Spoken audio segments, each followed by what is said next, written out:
Unborn babies are being murdered in droves, and it's being disguised as moral. If you're a man and you're against elective abortion, you're labeled a sexist. If you're a woman and you're against it, then you're accused of contributing to your gender's oppression. I'm Matt, and this is No More Silent Majority. To give credit where credit's due, many of these arguments were found on Focus on the Family and Live Action, which are both pro-life websites. That does not mean that I agree with everything they've said, but they do present some good arguments. Links are in the description. To be fair, I'm not discussing contraceptives. If you have prevented the baby from being conceived, then the baby was never conceived in the first place, and that is not the point of this video. Contraception is another issue entirely. This video deals with babies who have actually been conceived and are now at risk of being aborted during development. We're going to be very controversial on this one, so I'm going to come right out and say it. Elective abortion is murder. Elective abortion can be defined as willingly killing an unborn child just to terminate an unwanted pregnancy in cases not involving medical necessity. Would you kill a baby after it is born just because you don't want the child? I would venture to say that you wouldn't, and if you would, that's a whole other host of issues that you need to resolve. Baby lives matter. Babies have a right to life. Babies have a right to be given the same opportunities to overcome challenges and succeed as everyone else. There are many alternative options to abortion, and if you do not feel that you can raise the child effectively, then you can place the child into adoption or seek alternative guardianship. When a medical professional has stated that carrying a baby to term could put the mother at significant risk, making it a potentially life or death situation for the mother, then we are more open to argument. Medically necessary abortions for the purpose of saving the mother in pregnancies that may not be viable are a completely different story from elective abortions. There is no easy solution when it comes to unviable pregnancies or pregnancies that have a significant and unusual imminent risk of killing the mother. We also have to distinguish the term therapeutic treatment from abortion. Therapeutic treatment may involve ending the pregnancy, but the goal is not to intentionally kill the child, it is to save the mother. That's the difference. We also need to distinguish between life of the mother and health of the mother, because many people try to use health of the mother to justify terminating pregnancies based on discomfort alone. Pregnancies aren't usually easy, but that doesn't make you morally right in killing your child before it's born. However, when we talk about abortions from medical necessity, we also come to the topic of abortions to prevent a child from having to live with health issues and disabilities. While I understand the idea of preventing your child from having to live with unnecessary hardship from disabilities, I would also argue that the child has a right to live and to overcome their possible disabilities. Many children have beaten their disabilities and live productive lives, even if some of their lives are cut short by medical problems. They still got the chance to live and to show the world what they are capable of accomplishing. By killing an unborn child because of the child's possible disabilities, you are committing discrimination of the worst kind. You are ending someone's life because of their disabilities. Would you kill someone you see in a wheelchair because of their disability? I would venture to say that you wouldn't, and if you would, you have a lot of issues you need to deal with. An unborn child with potential disabilities is no different. They deserve a chance. And if you don't feel that you can handle raising the child with those disabilities, speak to your hospital and to social workers. There are a variety of organizations that could help find qualified guardianship for that child. Yes, the foster system and the adoption system have a lot of issues, and one could argue that they are corrupt, but it is better than not having a chance to live at all. We also come to the topic of terminating pregnancy stemming from rape or incest. I am generally more accepting of abortions when the baby was conceived in brutality, but I still feel that it is morally wrong. My main reason for this is because many of the arguments people use in support of rape related abortions are wrong. The first argument may be, how could that woman love her child? And some people might question if it was really rape at all. Society places a huge amount of pressure on the mother to abort a child conceived in rape. It is almost expected that the child will be aborted in that situation. The mother may question herself and wonder if her love for her child is even appropriate. If the mother chooses to raise the child in a loving way, then people may wonder if she was actually even raped at all. While I may be more accepting of abortion in cases of rape or incest, I feel that the mother should consider alternatives that give the child a chance to thrive. Many successful people in our world are born from rape, and some have grown to do great things in the world.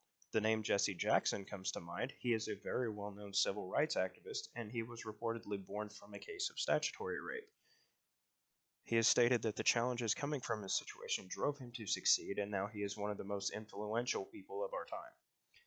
We then come to the topic of the child having the rapist's DNA, and the risk of the child becoming a rapist themselves. This is a popular idea, but may not be as accurate as people think. I would argue that even though the child may have the rapist's DNA, they can overcome that and lead successful lives in accordance with the law. There are many examples of people born from rape who have never repeated their parents' behavior. We then come to the claim that most states let rapists have custody of the child. In verified United States cases of rape, this is usually false. As of March 2020, 49 states in the U.S. have laws that allow for termination of the rapist's parental rights. While there are a lot of arguments that can be made against the justice system for how rape cases are handled, and how there is a history of challenges that rape victims, both men and women, have faced in trying to report their attackers, killing the child is probably not the answer. While I understand the issues involved in this matter, I also think that the mother should heavily consider the child's chances of thriving and succeeding if they are allowed to live. The mother may be pleasantly surprised with the child and may develop a lasting, loving relationship with them. I also feel that the mother should consider alternatives to abortion, such as adoption, if they really do not feel that they could raise their attacker's child. The mother should also truly consider whether this child was conceived in rape or not, because let's be honest about this, many people actually give consent at the time and then change their mind later, trying to call it rape when it wasn't. When considering aborting your child out of rape, decide if it was actually rape. This is even more complicated when the victim is a child who became pregnant by rape, and I am even more accepting of the idea of abortion in those cases due to the medical risks involved with the victim. That being said, we also need to consider the chance that the attacker will use the abortion as a way to mask their activity. When it comes to an attacker and an underage victim, an abortion could actually be an attacker's asset.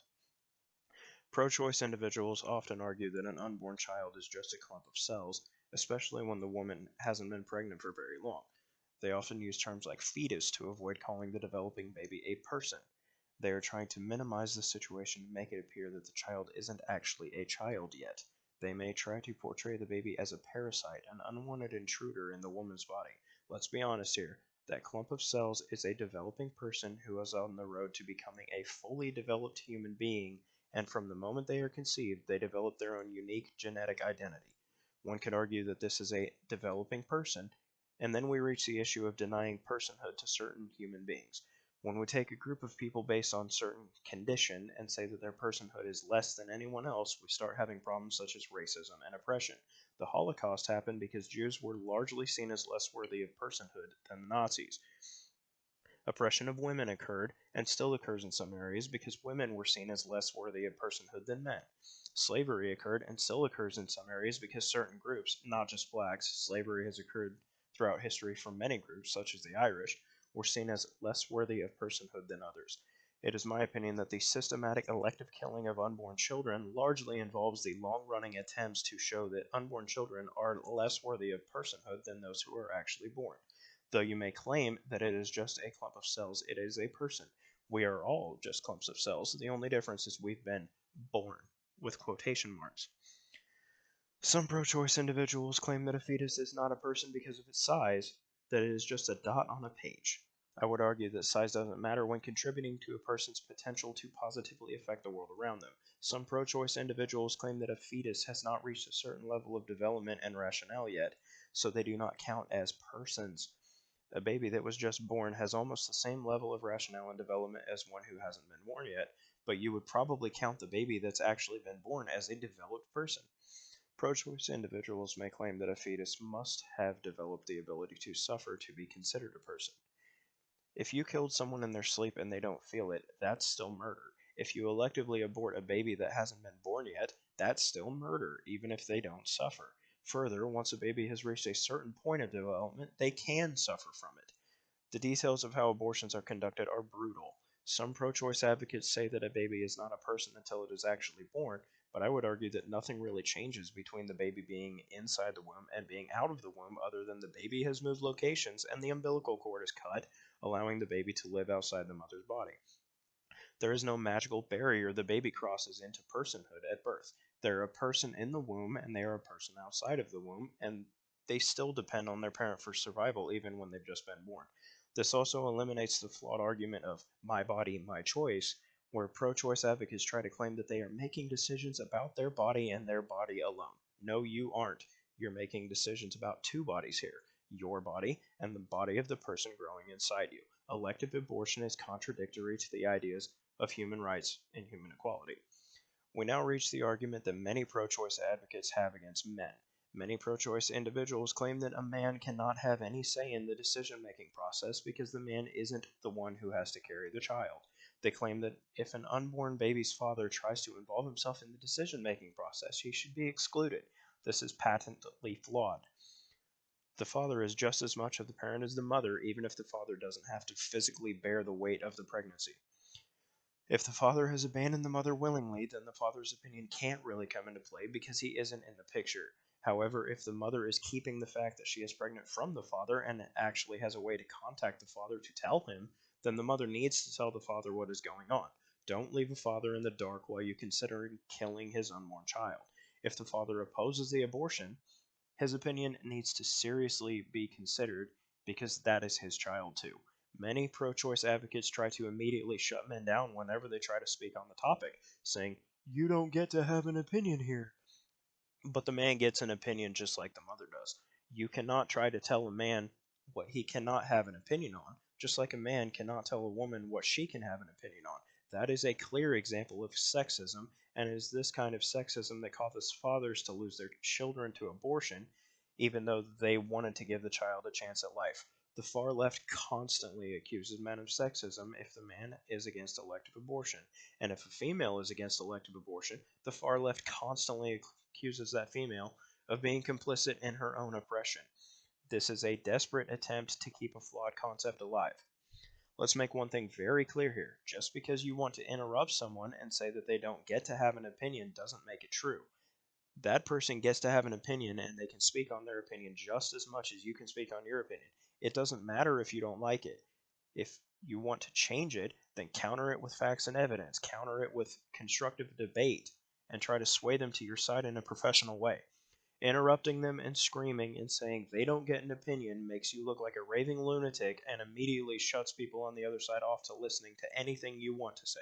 It is behavior like this that makes people think that the left is unstable and makes some people's leftist behavior a running meme. I will leave a good clip here from libertyhangout.tv, in which female conservative Caitlin Bennett debates a pro-choice liberal when that liberal erroneously tries to tell a man that he has no right to an opinion on abortion. It is particularly entertaining when Caitlin Bennett hits the liberal with, "Are you assuming genders?" drawing even more attention to the commonly used arguments and constant flawed logic of the far left. The liberal then tries to bring race into the equation by saying the man is white, which shows that the liberal also has racist ideas. She wants to argue against her ideas of racism and sexism while exposing herself as a racist and sexist herself, and then tries to say, "You can't be racist against white people." She is incapable of keeping her argument on topic at all, and appears to be completely brainwashed by the liberal culture. A link to the video is in the description, and I'll show part of it here. Now you're presenting as a white cis man, so I'm telling you right now that you don't get to have an opinion about this. Why? Why not? No, he doesn't. Yes, he does. A bunch of cells. Of what? A bunch of cells. Wait. Of what? But wait. I have a bunch of cells, and I'm a living thing. You don't get to talk for a man, okay? Oh, he does get to talk. Wait. No, you don't get to talk. No, wait. I don't want to hear your Wait. Are you assuming genders? Don't do that. No. Wait.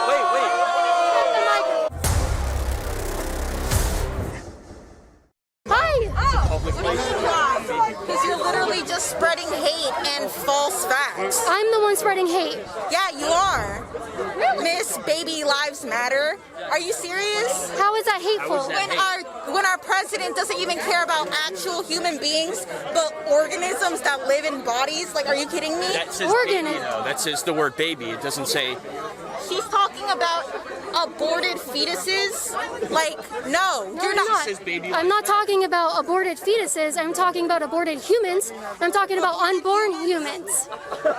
Abortion? What are we aborting out of a human person, a human woman? Cells. We're aborting cells. And most of the time, it's because women have been raped. No. It's because women are in danger. No, it's not. To take these cells out of their body because it's harming What percentage of women get abortions? Trump doesn't care about children. He only cares about the cells. You don't want to listen to facts. As soon as they're born, Stop your filibuster. Stop your filibuster. Bring it down about 10 notches. All right. Okay? What percentage of women get abortions because of rape? You tell me. Tell me. If that's the majority, you say. Tell me what it is. I don't know. 0.05%. Okay, and what's the rest of it then? 97% is because they just want to. They don't want the child. Abortion isn't done just by free will. It's not Yes, it is. they want to. It's because they have to, or No, because it's they not. have the right to. They don't have the right to have the kill right anybody. To their own bodies. I have the right to my own body. You have the right to your own body. So I get to say what I'm going to do with my body. That is not your body. Do you have two heads? Are you kidding me? Do you have two heads? Do you have two heads? No, I have one. You have one, and a baby has another head. It's a a fetus. separate, a fetus of what? A fetus, Of what? A bunch of cells. Of what? A bunch of cells. Wait. Of what? But wait. I have a bunch of cells, and I'm a You living don't thing. get to talk for a man, okay? Oh, he does get to talk. Wait. No, you don't get No, to wait. talk. I don't want to hear your opinion. Wait. Are you assuming genders? Don't do that. No. Wait. Take the microphone. Can I say something? Take the microphone. You're a man. You're a pro-life man. You have. I say, number one, my gender, men and women, but my gender are aborted, so I have the right to speak on my own gender. Yes, I do. I have every right. No, you don't. I know people that have been aborted. I know people that You know have, people who've been aborted? no, I know people that have gone through abortions, and it's terrible. And I know someone who had a failed abortion. Their mother tried to abort them. He's one of my best friends. All right. And I have a question. You say I don't have the right to speak on it. Do you think slavery is bad? Yes. Are you a slave? That is a completely different topic. Well, what- I'm talking about Same abortion as It's like any a issue. woman with a uterus, okay? And I'm not going to assume that you have a uterus or not, but right now you're presenting as a white cis man, so I'm telling you right now that you don't get to have an opinion about this. Why? Why not? No, he doesn't. Yes, he does. Why? For you to decide. Because I'm a woman, okay? It seems very fascist. How's that? And How's that so sexist. funny coming from you? That sounds very That is so funny coming from you. Tell a man he can have. Sexist? Yeah, it's very sexist. Are you kidding me? You- Not when you don't have. You're not saying- ever going to get pregnant. You're saying I can't have an opinion. going to know what it feels like to carry a baby. And you never know what it's going to feel like to be a slave. But here you are, and you can say it's wrong. What? How the hell is that the same? It's That like is any not issue. the It's same. any issue. No, It's it's any not. No, it's not. He said what about slavery? What the hell? Slavery is a completely different topic. It's just It basic. both concerns human lives. It both concerns basic rights of humans. No, it's not. It's completely different. No, it's not. It both concerns the rights of humans. Okay, I'm gonna need you to point that I'm out. going to take this back.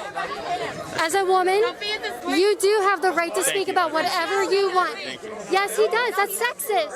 It's not sexist. What is the definition of sexist? Man, a white man who will never know what. Now you're racist too. You can't be racist against white people. Stop throwing topics. Stop You're racist and you're sexist. I'm not. How's it feel? You're racist and you're sexist. No, it's not. No, it's not. Oh, I don't talk to racists. That is so fucking I want the administration. You have to understand, like, you have to understand the definition He's saying just do it. Can you watch them? of genderizing a race or You have more generalizing a race. privilege That's than what I ever will. So no. I disagree. You have white privilege, you have male privilege, but she's over here telling you what you can and can't say. It's very Who obvious. comes from a place of privilege? Who comes from a place of privilege? You do. Because women in this country think that they can tell anybody what they can do. It's not happening. It's not That's happening. what Trump represents. Trump I want to talk to the administrator. To the administration, follow me. Yeah. Okay. So I see. Now we get to the issue of Roe v. Wade, which is the legal cornerstone that pro-choice advocates use to support abortion. Roe v. Wade was decided by the U.S. Supreme Court alongside its companion case Doe v. Bolton, in which the Supreme Court used both cases to super-legislate abortion into states that had banned abortion. Roe v. Wade has serious constitutional issues that bring its viability into question and make it appear that it may be overturned in the future. First, justice requires that every person be afforded equal rights to life. This was affirmed in the Declaration of Independence and in the Constitution. However, the ruling in Roe excludes unborn children from being considered as people for the purposes of abortion. This is contradictory to other established law, in which if a person kills a pregnant woman, they are charged with two separate counts of murder, one for the mother and one for the child. Second, the Supreme Court committed judicial overreach in their ruling on Roe v. Wade. The Supreme Court was supposed to rule on the constitutionality of the abortion laws, but instead it went further and implemented the majority's personal policy preferences in striking down anti-abortion laws in the states. They basically legislated from the bench. Justice O'Connor stated, quote, "Irrespective of what we may believe is wise or prudent policy in this difficult area, the Constitution does not constitute us as Platonic guardians, nor does it vest in this court the authority to strike down laws because they do not meet our standards of desirable social policy, wisdom, or common sense." End quote. The Supreme Court found that anti-abortion laws in the states violated a right of privacy that expanded to abortion procedures, but nothing to support this can be found in the Constitution. This right to privacy could be expanded to a variety of immoral and illegal acts, and was not sufficiently defined by the court.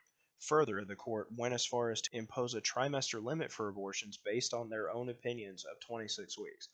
One could argue that by imposing this 26-week time frame, the court has assumed the role of the legislature and has crafted its own law, instead of ruling on the constitutionality of existing law. This is the definition of using the court as a super legislature, and it is contradictory to what the courts are established for. Justice Byron White said the following in dissent, quote, "I find nothing in the language or history of the Constitution to support the court's judgment. The court simply fashions and announces a new constitutional right for pregnant mothers, and, with scarcely any reason or authority for its action, invests that right with sufficient substance to override most existing state abortion statutes. The upshot is that people and the legislatures of the 50 states are constitutionally disentitled to weigh the relative importance of the continued existence and development of the fetus on the one hand against a spectrum of possible impacts on the mother on the other hand. As an exercise of raw judicial power, the court perhaps has authority to do what it does today, but in my view, its judgment is an improvident and extravagant exercise of the power of judicial review that the Constitution extends to this court." End quote.